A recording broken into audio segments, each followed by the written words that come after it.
नहीं अम्मी जान, अभी तो मुर्गियों ने अंडे नहीं दिए, लेकिन अम्मी जान मुर्गियाँ तो फुल बड़ी हो गई है। उम्मीद है कुछ दिनों में अंडे भी देना शुरू कर देगी, फिर देखना कैसे धड़ाधड़ अंडे आते हैं।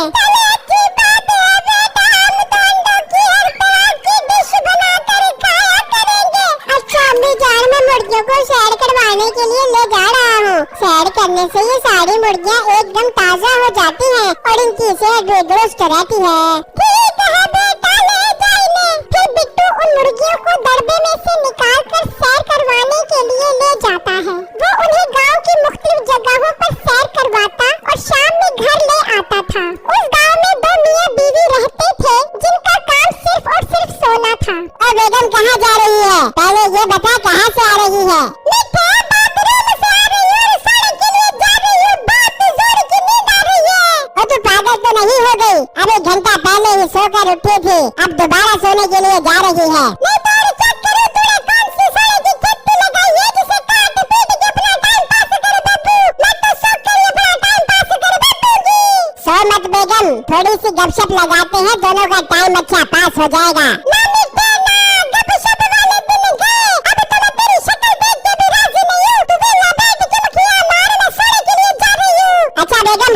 दोनों साथ चल के सोते हैं। आजा मिट्टी, ना जाया तेरे टाइम, जल्दी से आजा।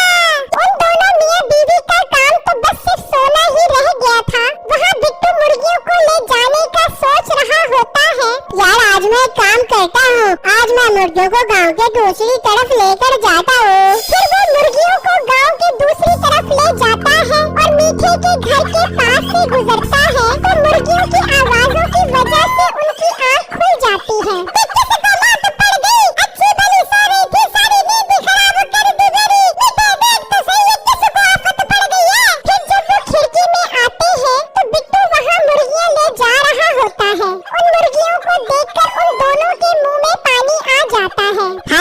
मोटी मोटी मुर्गियाँ, सोच अगर हम रोज उनमें से एक मुर्गी निकालें और उनके लेग पीस को मुंह में रखकर गले के रास्ते मैदे में ले जाएं, तो कितना मजा आएगा। हाँ बेटे, ये बात तो बिल्कुल ठीक कर रहे तू। ये फट की मुर्गियाँ उड़ाने का तो बड़ा ही मजा है। चल उनके घर चलते और एक एक करके रोज एक मुर्गियाँ चोरी करके लेके आते हैं। फिर वो दोनों बिट्टू का पीछा करते करते उसके घर आ जाते हैं तो उस वक्त वो मुर्गी के पिंजरे को ताला लगाकर जा रहा होता है।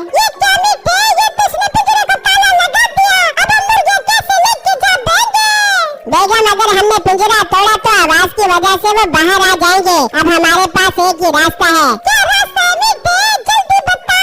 बेगम अब जब ये मुर्गियाँ लेकर हमारे घर के पास से गुजरेगा तो ही हम इनमें से एक मुर्गी निकालेंगे। इस तरह रोज मुर्गी चोरी करना आसान हो जाएगा। हाँ बेटे, ये तरीका बिल्कुल ठीक है, हम ऐसा ही करते हैं। फिर वो दोनों वहाँ से चले जाते हैं और अपने घर आ जाते हैं और इतनी देर में रात हो जाती है।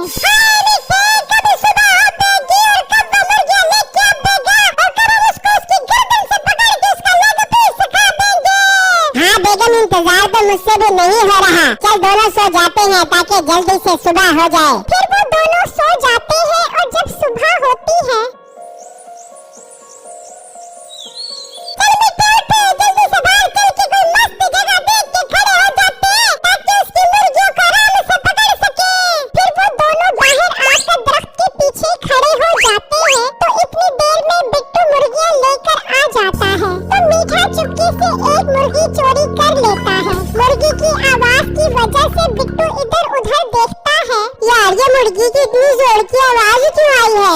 बिट्टू इस चीज को अपना वहम समझता है और वहाँ से चला जाता है। नसीबो और मीठा उस मुर्गी की कढ़ाई बनाकर खा जाते हैं। अरे वाह बेगम, मजा ही आ गया। क्या मस्त मुर्गा बनाया था। रोज इस तरह की कढ़ाई खाएंगे तो तू देखी हम कितने ताकतवर हो जाएंगे। वहाँ बिट्टू अपनी मुर्गियाँ गिनता है, 45, 46, 47, 48, 49, 49। ये एक मुर्गी कम कैसे हो गई? मैं लेकर तो पूरी 50 मुर्गियाँ गया था। ये तो बहुत दुख की बात है, एक मुर्गी झुंड से निकल गई। फिर बिट्टू रोज मुर्गियाँ वहाँ से लेकर जाता है और मीठा रोज एक मुर्गी चोरी कर लेता है। देखते ही देखते बिट्टू की मुर्गियाँ कम होना शुरू हो जाती है। 31, 32, 33, 34, 34। ये क्या? ये तो दिन ब दिन मेरी मुर्गियाँ कम से कम होती जा रही हैं। 50 मुर्गियों में से 34 मुर्गियाँ रह गई हैं और अंडे भी नहीं दे रही। मैं काम करता हूँ, इन मुर्गियों को बेच देता हूँ। बिट्टू मुर्गियाँ बेचने की बात करने के लिए जाता है और वहाँ नसीबो कैंची मीठे को कहती है, मीठे टमाटर खत्म हो गए, जाकर टमाटर लेके आ जा, टमाटरों के बगैर मुर्गी की कढ़ाई अच्छी नहीं बड़बड़ेगी। अच्छा बेगम, मैं अभी लेकर आता हूँ। वहाँ बिट्टू कसाई की दुकान पर आ जाता है। भाईजान, मेरे पास बहुत अच्छी नस्ल की मुर्गियाँ हैं, अगर आपने खरीदनी है तो बता दे। कितनी मुर्गियाँ हैं तुम्हारे पास? भाईजान, पूरी 34 मुर्गियाँ हैं। वो बात कर रहे होते हैं कि साथ वाली दुकान पर मीठा टमाटर लेने पहुँच जाता है तो वो बिट्टू की बातें सुनने लग जाता है। ठीक है, पर तुम ये मुर्गियाँ बेचना क्यों चाहते हो? भाईजान, दिन ब दिन मेरी मुर्गियाँ चोरी हो रही हैं और ऊपर से अंडे भी नहीं दे रही, इसलिए अपना नुकसान करने से बेहतर है मैं इन मुर्गियों को बेच दूं। ठीक है, मैं कल आता हूँ और तुमसे सारी मुर्गियाँ खरीद कर ले जाता हूँ। ये बात सुनकर मीठा परेशान हो जाता है और जल्दी से घर आकर अपनी बीवी को बताता है, अगर उसने मुर्गियाँ बेच दी तो हम मुफ्त की मुर्गियाँ कहाँ से कहाँ पाएंगे? यही तो सब सोचकर मैं भी परेशान हो रहा हूँ कि अब क्या किया जाए। क्या आइडिया है, जल्दी बता।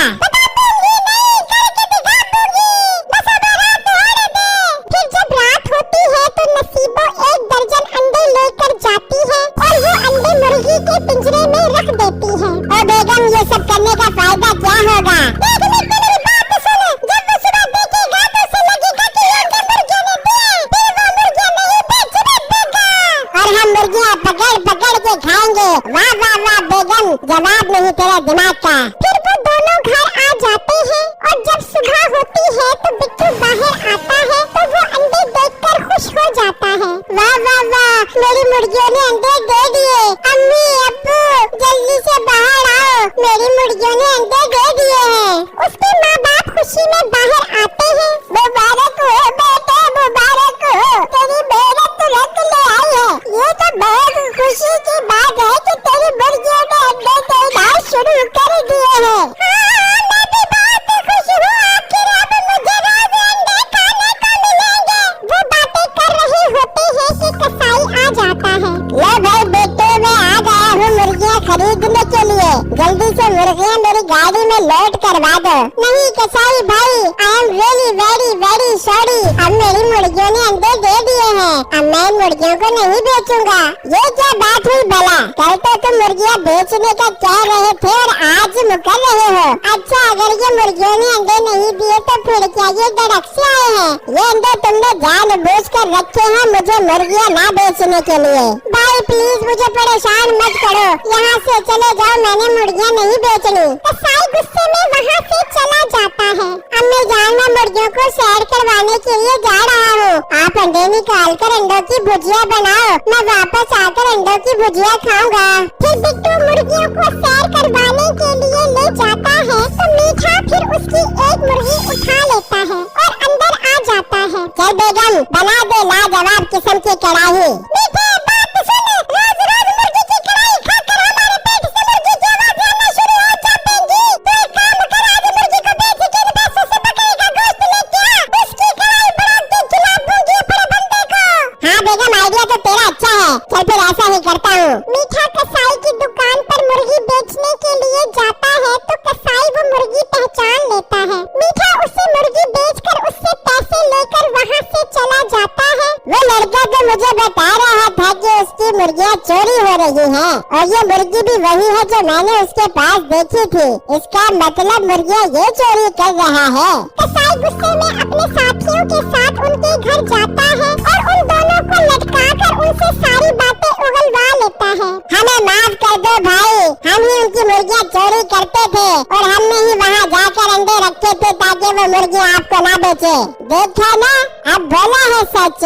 मैं 2 दिन बाद आऊँगा तुम्हारे पास, तब तक तुम ऐसे ही लटके रहो। फिर वो वहाँ से चले जाते हैं और कसाई ठीक 2 दिन बाद बिट्टू के घर आ जाता है। हाँ सुनाओ, तुम्हारी मुर्गियों ने अंडे दिए कि नहीं? नहीं कसाई भाई, 2 दिन से मेरी मुर्गियों ने अंडे नहीं दिए। पता नहीं मेरी मुर्गियों को क्या हो गया है। मुर्गियों को कुछ नहीं हुआ, बल्कि तुम्हारी मुर्गियाँ जो चोरी करता है मैंने उसे पकड़ लिया है और उसी ने रात में आकर अंडे रखे थे। फिर वो बिट्टू को उसके पास ले जाते हैं। अच्छा, तो ये है वो बगैरत इंसान जो मेरी मुर्गियाँ चोरी करता था। भाई हमें माफ कर दो, अब हम कभी मुर्गियाँ चोरी नहीं करेंगे। मेरी सारी मुर्गियाँ खा गया और मैं तुझे माफ कर दूं। लटका रहे तू, तेरी यही सजा है। इस